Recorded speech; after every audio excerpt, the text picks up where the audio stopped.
Welcome back, guys. Today, my 1,000-mile review. As you guys know, I've had this thing for a couple months now, and I just crossed the 1,000-mile threshold, which I actually, as a nerd, I took a video of it as it rolled from $9.99 to 1,000. But I kind of want to give you guys my feedback from spending, some time in the car. My initial impressions and taking delivery is one thing, but actually driving this thing all over the place is another. And what I thought when I took delivery is pretty much what it's turned out to be. I am absolutely in love with this thing. It's an absolute riot to drive, so let's just jump right in and go for a cruise, and I'll run you guys down through the list of the things I absolutely love and the one thing that I really can't stand about it. Let's go. All right, try this a little bit different inside the car today. Decided to get a little mount for the dash for a GoPro, and got another GoPro to throw on the back window. And this will be the second time trying that Insta360 in back. See how that thing works. Got the car all warmed up. Go for a drive and talk about the good things.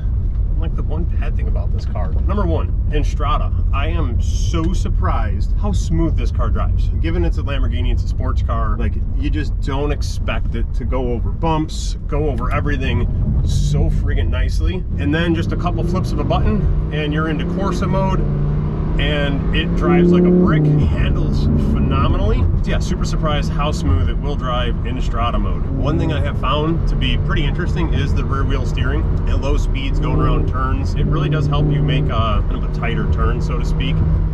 I don't think you'd really notice it if it wasn't there. I just think a little bit of an added benefit for, around town driving. I don't think it really does much by way once you're up and cruising. Yeah, just the way this thing handles. I mean, it handles freaking great. I love it.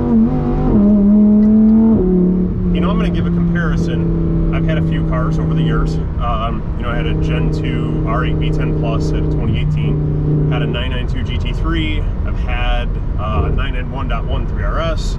A couple GTRs. Had a Gen 1 V10 R8 with a 6-speed and twins on it. So I've got kind of a decent amount of cars I've had to compare this thing to. And what I have to say, and it's probably going to be a surprise to people who are purists and that love stick,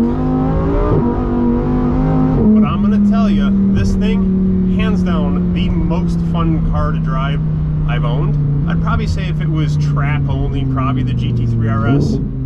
But this thing, with just being rear wheel drive and 640 horsepower, you can slide this thing all over the place and it just makes it such an exhilarating drive. And we got traffic holding us up here. Number one thing I love about this though is the sound. That V10 naturally aspirated with the valves open. Just amazing. Probably the people around me don't agree, but too bad, I love it. Love the way it sounds. But back to what we're talking about, the way it drives. It's just an exhilarating car to drive. I know sliding around isn't the fastest way to get through a turn, but man, is it the most fun way to get through one, in my opinion. With like the V10 Plus, that R8, you could smash that thing into a turn and just hammer on the gas, and the front end would push a little on you. You wouldn't really get the back end to come out at all. So just, that exhilaration wasn't there.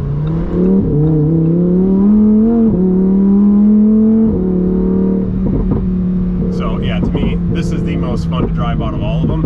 And to go, with comfort, this thing is like 10 times more comfortable than my GT3 RS was. I had the Porsche carbon buckets in it, which, if you've ever driven one, those things, not comfortable.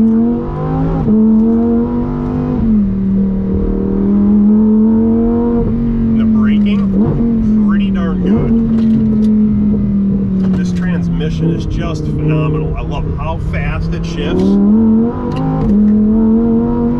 how smooth it is.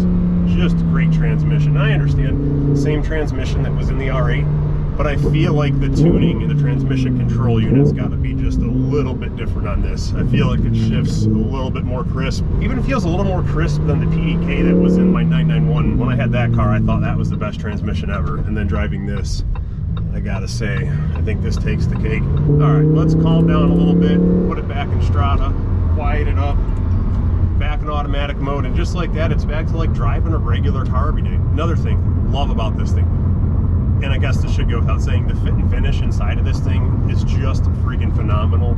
All of the deviated stitching is all like perfectly in line. There's no loose tufts on the Alcantara anywhere. It's just great fit and finish throughout. And it kind of goes for the same on the outside of the car. All the body lines are perfect. There's zero misalignment in panels.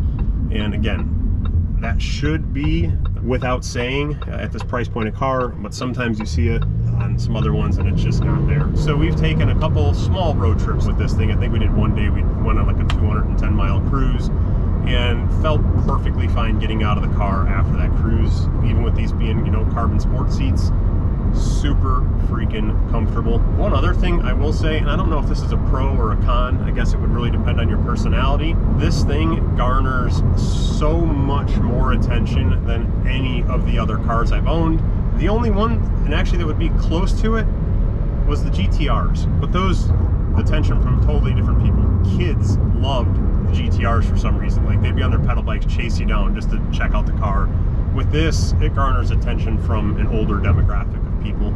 So if you want to fly under the radar, this is not the car. I would say if you want to fly under the radar and just enjoy an awesome car that's fun to drive and not really catch anybody's eye, gotta be the Porsche. I think the Porsche is timeless. I absolutely love Porsche, but they're just not flashy. Yeah, okay, so the new 3RS, the new 992 3RS, that thing is going to garner attention everywhere you go. That thing's wild. But like a GT3 Touring or something, I mean, you just look like you're cruising around in a normal 911. It takes an actual car enthusiast to really know what you're driving, what you're looking at.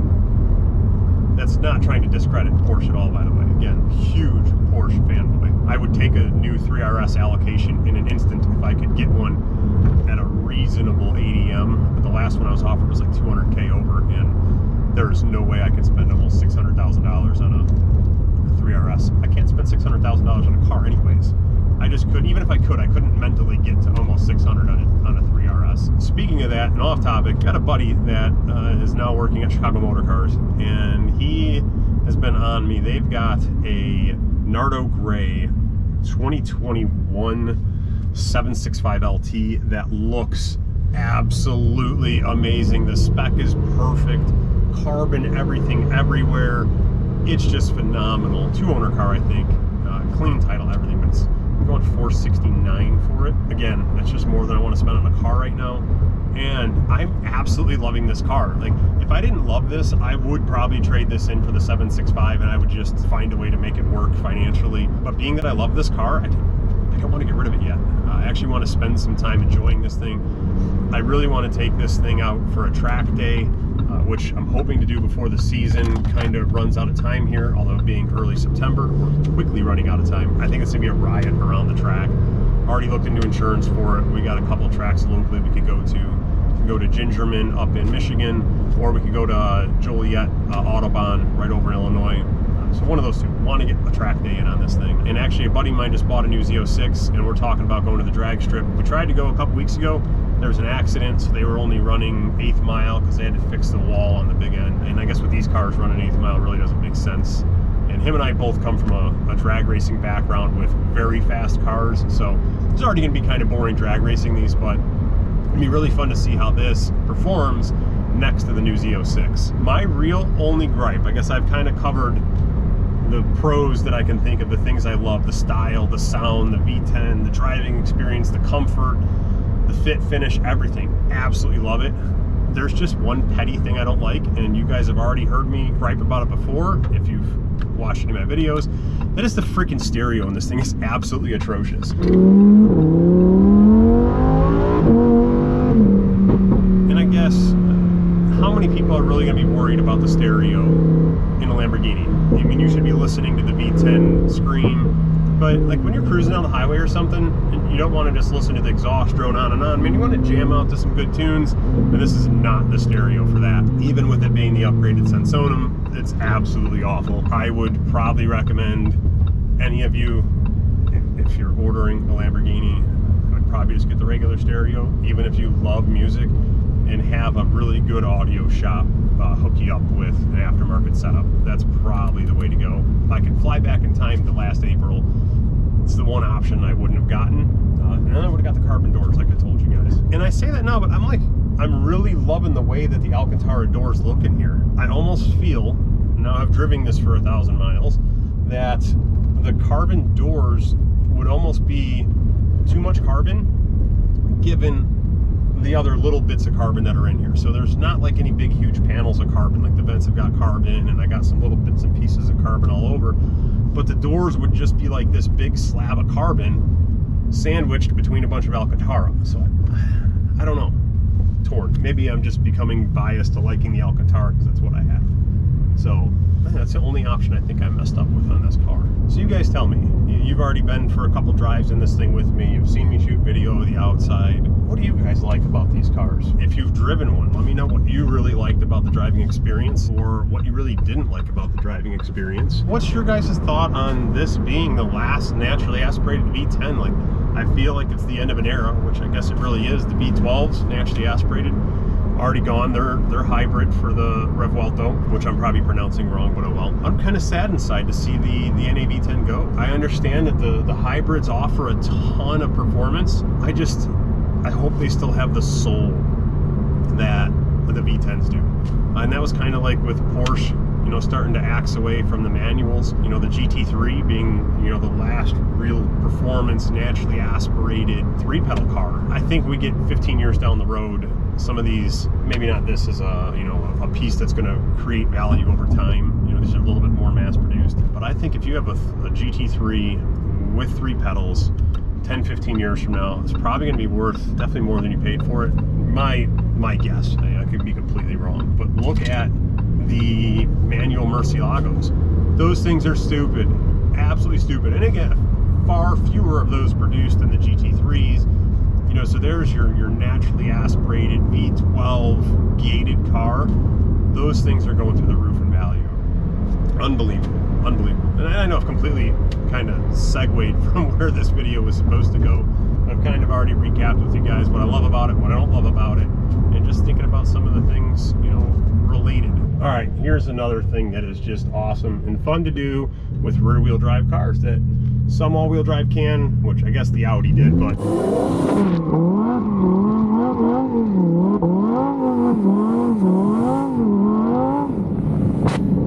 I will never be too old to do donuts. Never. Never. I don't know why. I'm about to be 40 years old and I'm a freaking child at heart still, I tell you.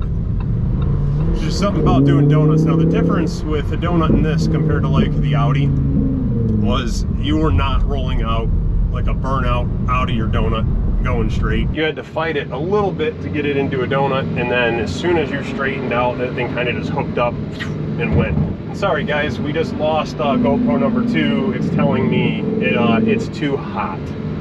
I guess it's in the sun. It doesn't like to film in 4K 60 for very long. Yeah, she's only a little toasty. All right, you guys, one last degenerate thing.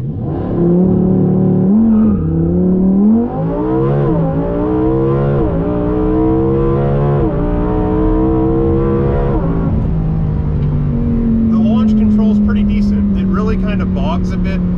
I think if it would let it carry just a little bit more wheel speed on launch, you'd probably get a cleaner launch, not bog so bad. And then you could have done a pinch better on launch control, but it's still pretty good. I've never downloaded a Draggy yet, but I'd be curious to get it and see what this thing will do on the street for 0 to 60 time. So there you guys go. That's what I think about the car. And to recap it, I friggin' love it. It's the favorite car that I've owned to date, not just because it's the first one I've gotten to spec myself, but just the actual driving experience and enjoying the car. Hands down, best one I've owned. Thank you guys. I love you all. Thank you for tuning in, and I'll catch you on the next one.